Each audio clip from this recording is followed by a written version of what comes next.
Hello, my name is Javier Cárdenas. I am the director of the NeuroPerformance Innovation Center here at the Rockefeller Neuroscience Institute. Welcome to the Boundless Brain.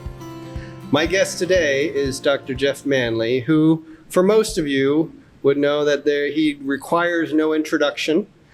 He's a magnificent person. And technically, he is the Margaret Liu Endowed Professor in Traumatic Brain Injury at the Weill Institute for Neurosciences, Professor and Vice Chairman of Neurological Surgery, and the co-director of the Brain and Spinal Injury Center at the University of California, San Francisco. Welcome, Dr. Manley. Yeah, thank you very much for having me today, Javier. We appreciate you being here today. So there's a lot of exciting things going on in traumatic brain injury.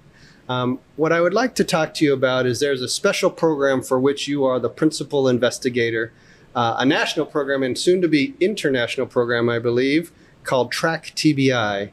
What does TRACK TBI stand for and what does it do? Sure. So I guess I would say that I'm not so much the principal investigator, but the shepherd of a group of highly effective collaborators.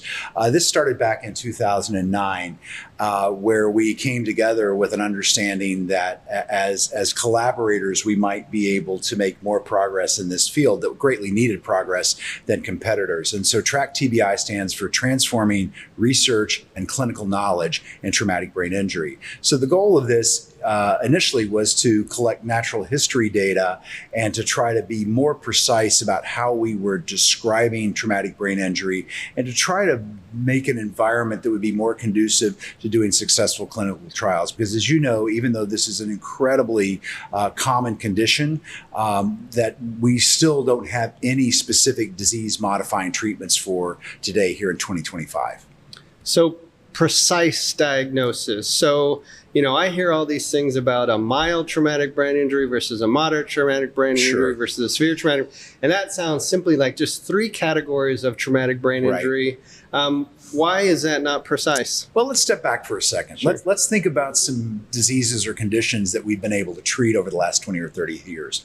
Cancer, for example. Cancers that were occurring in patients when you and I were in medical school are not only treatable, but they're beatable today. And so think about today, if I were to walk to the FDA and say, I have a new drug treatment for severe cancer, they would run me out of the building, right? I mean, just think, we're taking the most complicated injury in the most complicated organ of the body, and we're trying to dumb this down into mild, moderate, or severe.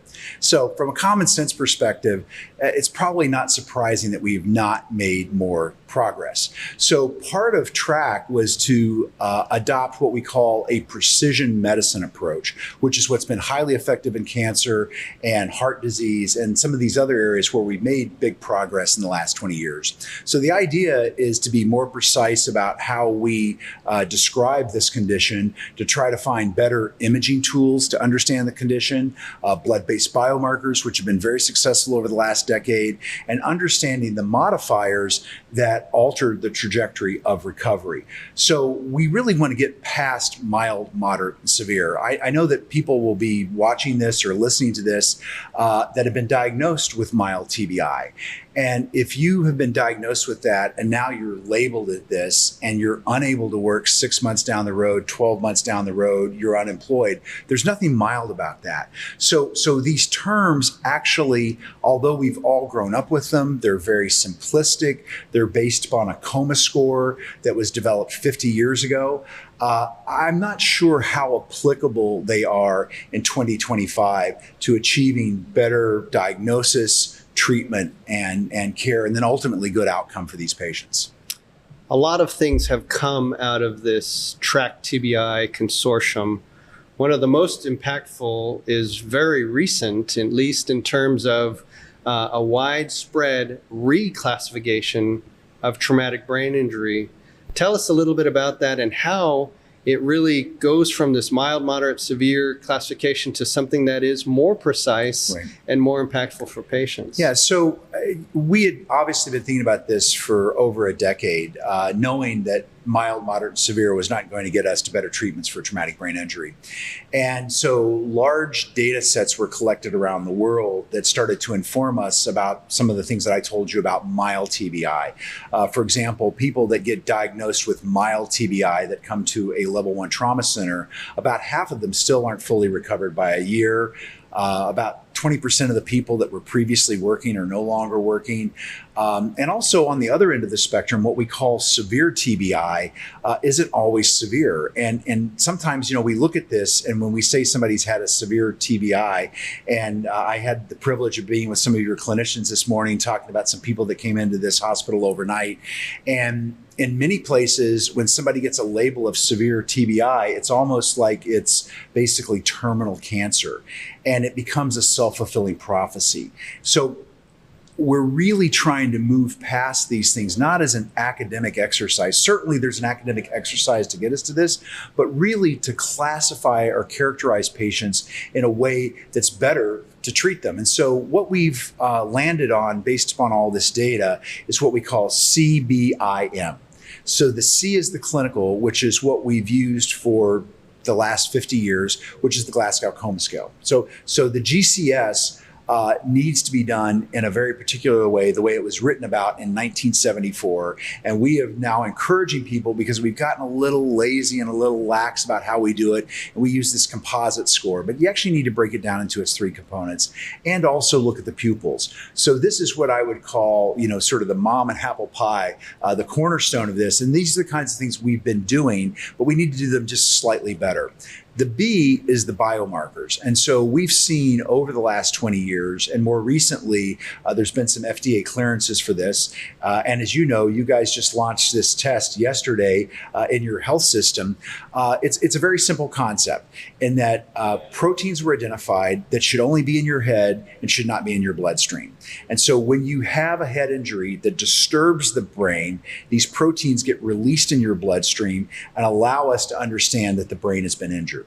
So let me ask, just to interrupt a little bit. Sure. What exactly is a biomarker? What does that mean so to biomarkers mean different things to different people. But in the context that I'm talking about, we're talking about a marker that can be measured specifically in your blood. Okay. There's also work afoot to measure it in the saliva. But let's just think about, we're looking for proteins right now that are proteins that are in your cells in the brain that should stay there and should not be released in your bloodstream. And this is not a novel concept. A number of years ago, when I was in medical school, somebody came in with chest pain. We looked at a marker called CKMB, and it worked pretty good, but not great. And then the troponins came along. And it used to be that when somebody would come in with a heart attack, it was always like, okay, are they having a heart attack, or did they just eat some really bad food and they have indigestion? Because both those things cause chest pain. And so with troponin, we don't even ask that question anymore, because we know that troponin should only be in your heart and not in your bloodstream. And so it's the same concept that they started looking for proteins that are brain specific and that would not be normally found. So if we go out and we look at a bunch of people walking down the street, they will not have elevated levels of these brain proteins or blood-based biomarkers. And when they then have a brain injury, those become elevated. Got it. So you have these biomarkers, these troponins for heart attack, and now we have these biomarkers for brain injury. What are some of them in terms of these blood biomarkers? And so, for example, if I went out and I hit my head and I had a brain injury 10 years ago, and I came to the ER and I wanted to have this test done, these biomarker tests, would it tell me that I had a brain injury 10 years ago? No, unfortunately, right now, the indications for these are to measure these within 24 hours with people that have a higher coma score, that clinical pillar that we talk about when they come in. So right now, they're only indicated in that acute period right after the brain injury. And the CBIM characterization really speaks to people at that acute time point. Okay. So we have clinical, we have biomarkers, and that's early on, within 24 hours or so. Within 24 hours. And then there's the imaging. Yeah. So tell us about that. So right now, and probably for the foreseeable future, the kind of imaging that people typically get when they have a brain injury is a CT scan. And CT has become very, very evolved over the last number. So really CT scans first started coming into use in the 70s. So again, about 50 years ago. And they were single slice, and now we have multi-slice. And they're very good at seeing things. And they can be done very quickly. I can do a CT scan of your entire body in well less than a minute. You go right through it, okay? Now look at your head, your neck, your abdomen, your chest, everything. We call it a pan scan in trauma. So they can be done very quickly. However, we know that the radiation that one gets from a CT scan can be associated with the development of cancer downstream. So ideally, we would like to reduce the number of head CTs that we use for TBI. But as I'm looking at you, if you told me that you fell down this morning, you lost consciousness, now you're better, I can't see inside your head. And so really these biomarkers and these imaging tools are to look inside of your head to see if you've had these brain injuries. So the imaging has been a workhorse for us, but we know that when we can limit that and limit exposure to radiation, we should try to do that. Now, with that said, if you've got a life-threatening brain bleed from a traumatic brain injury, you want a CT scan because you want to be able to direct your care to rapidly address this and to save your life and to improve your outcome. So with this imaging now, we're trying to be a little bit more formalized and structured about how we're capturing this information. And this is a rapidly evolving area where even though we've had CT scans for the longest time, the way we look at them is like, well, Dr. Cardenas, what do you think you see? Oh, well, I see a subdural and I see this and I see that. Well, Dr. Manley, what do you think? Well, I see this and I see that.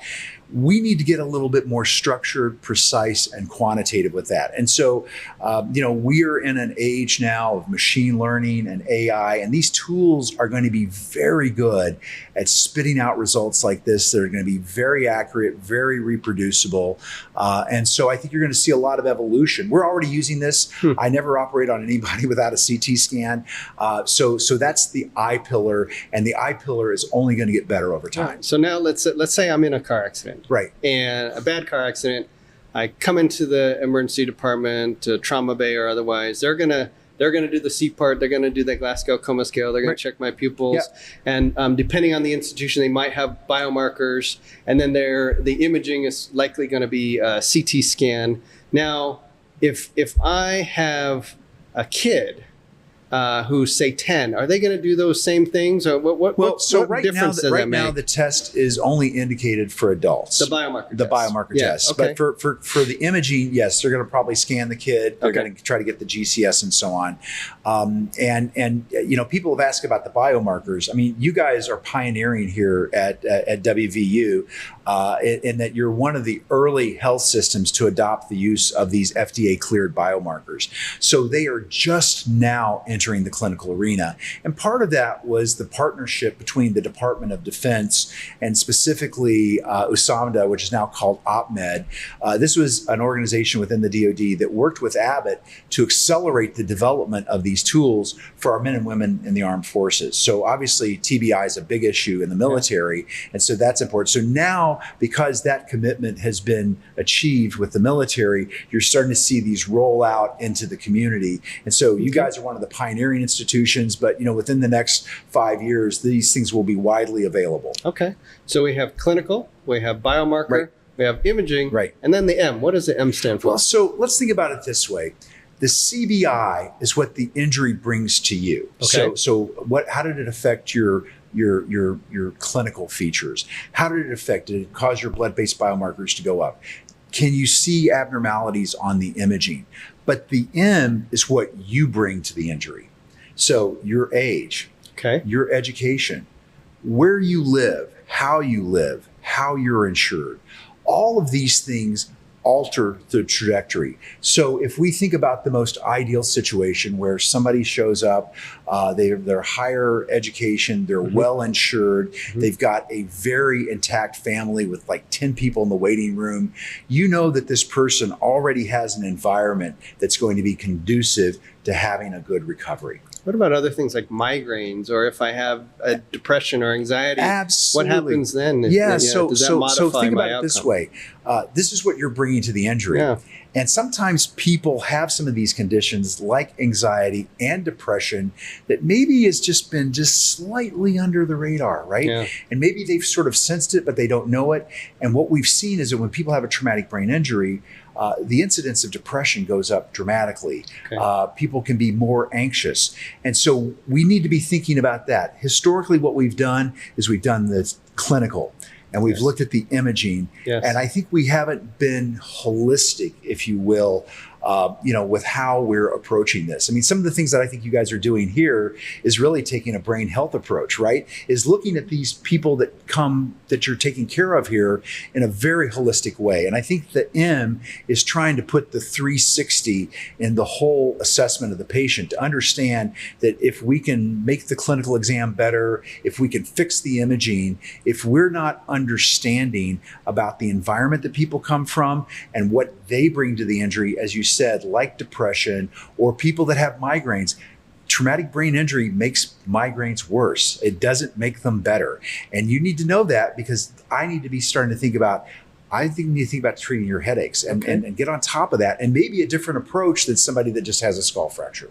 So clinical, biomarker, imaging, modifiers, all that is for early on, right? I come into the hospital. There are a lot of people and patients who suffer these injuries and they have nowhere to go afterwards. I understand you're trying to fix that too. Right. So there is a national initiative that my understanding is called Traumatic Brain Injury, TBI, PAC. What does PAC stand for, and what is this initiative? So there was a report released by the National Academies of Science, Engineering, and Medicine, which you were involved with, and we had 8 recommendations as a roadmap, if you will, for the next 10 years to improve outcomes. So number 1 was work on the characterization classification. So we can say that we started with the CBIM, and just to let folks know, that's still a work in process. This first iteration, it will iterate and refine over time.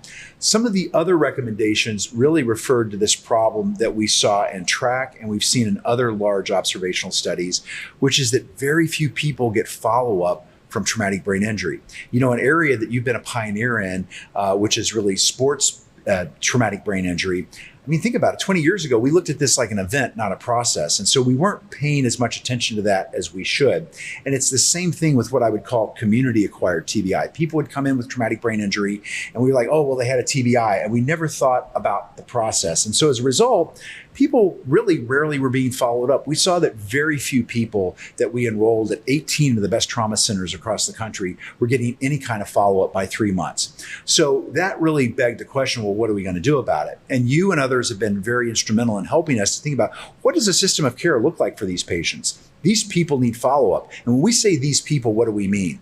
There's probably about 5 million people a year seeking medical attention for traumatic brain injury. But how many people that are listening to this have rung their bell and never sought medical attention? How many people are playing sports that talk to their athletic trainer? So that number is probably much, much lower than what it really is. So this is a huge problem, and we need to have a system of structured follow-up care. Now, we started, on one hand, you say, well, it's a clean slate, but it's also a challenge because it is a clean slate.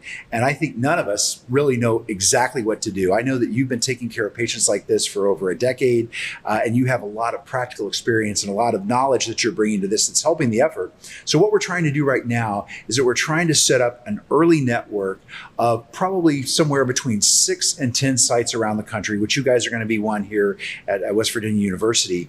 And the idea is that we're going to collaborate, we're going to work together, we're going to start trying to do a little bit more structured assessment when these patients come in. We're going to look for things like you mentioned, like depression. We're going to look for anxiety. We're going to see, how is your headache? But we're going to do this in a way that we can measure it, that I can compare what we're doing in San Francisco to what you're doing in West Virginia, to what they're doing in Milwaukee or Pittsburgh or Cincinnati or any of these other early adopter sites that we have. And so the goal here is to build a system of care that can assess these folks, provide some education, some reassurance, and if they've got headache, treat that. If they've got sleep issues, treat that. If they've got some depression that they're having, get them into having their depression treated. Because a colleague of mine believes, and I sort of, from a common sense perspective, almost everything in medicine left untreated usually doesn't get better.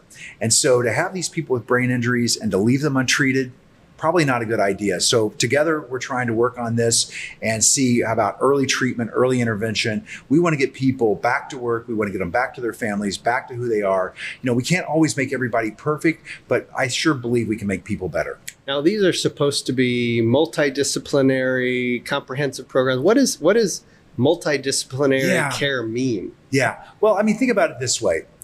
If you've got a broken bone, there's usually one doctor that you need to come in and fix that broken bone. But a broken brain is a little bit more challenging. Again, it's a very complicated organ. It does all kinds of things. And so it's hard to find exactly one doctor to fix that. So what you've seen and we've seen is that we actually need to bring a team of clinicians together to fully address these problems for patients. So if you are having a raging headache problem, we can try some first-line treatment, but we need to be tapped into a headache doctor. If you have sleep disturbances, we can try some early sleep hygiene, but if that doesn't work, you need a sleep physician. Physical therapy, as you know, is extremely successful in treating a bunch of these conditions that people have. And a lot of people just walk around these never even knowing that they've got them, never been diagnosed to be treated. So when you start to think about this, we need neurologists, we need neurosurgeons, we need physiatrists, we need occupational therapists, speech therapists. There's actually turns out that you need a team of clinicians to hit on all these different facets of the brain injury to bring people back to their former self. And how about behavioral health and mental health? Is that really impacted by brain injury? Well, so this goes back to probably, I would say, some bad ideas in medicine. So in medicine, for some reason, we wanted to take the brain and kind of divide it from the mind and from mental health. So as you know, you're a neurologist and we took the brain and we said, okay, well, this is going to go to neurology and this is going to go to psychiatry. And, sort of speaking as a neurosurgeon, I'm pretty sure that they all come out of this, right? And all from one place. And so I think that we've not necessarily done patients a great service by splitting these things out. And so what you've done and some of us are trying to do is to bring psychiatry back into this and actually put these specialties back together, focusing around the injured brain, because mental health and what traumatic brain injury does to mental health is really underappreciated and poorly understood. We need more psychiatrists and neuropsychologists and therapists to engage in this field. From a scientific perspective, it's fascinating. I'm so curious as to why it is that when you, boom, hit your head, knock yourself out, that all of a sudden these things start to manifest themselves. We don't know what causes depression. We don't know what causes anxiety. I think how you learn about how things work is sometimes when they're broken. But it's all from the brain. Yeah. And so I think looking at some of these broken brains, not only will we be able, by bringing these multidisciplinary teams together to help the patients, I think we're going to have a better insight into neuroscience. So we'll learn too. We'll learn. You go way, way, way back in time. And I'm talking about way back in time. I'm talking about like 1,000 years before the birth of Christ. There was a papyrus that they found called the Edwin Smith Papyrus. And what it was an Egyptian trauma manual. And this Egyptian trauma manual described, I think, 27 injuries above the clavicle. These guys already in ancient Egypt were understanding about the brain. But how they understood is they had a lot of broken brains, People getting injured building the pyramids. Right? They learned how the brain worked because of the injuries that were happening to people's brains. And we have so many examples of this in neuroscience. Phineas Gage. Yes. Here's a guy who had a tamping rod that went up through his frontal lobe.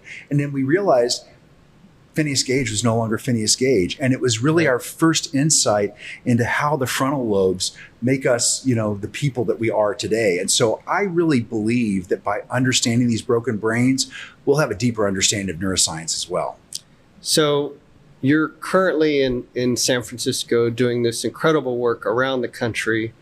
We're here in West Virginia, but you're not from San Francisco. And so tell us a little bit about how this program, how these things can affect the people of Appalachia.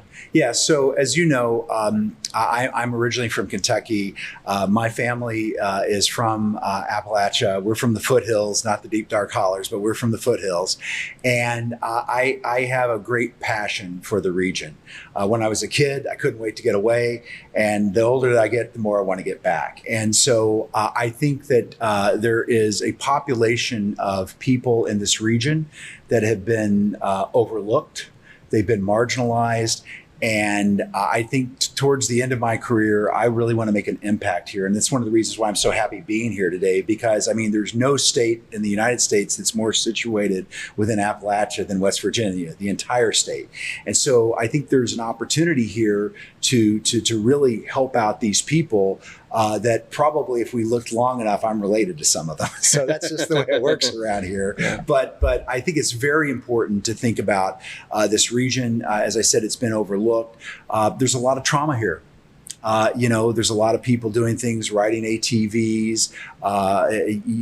There's just people are engaged in activities that are more likely to generate trauma, and we need to take care of these folks. And particularly things like these blood-based biomarkers that we were talking about.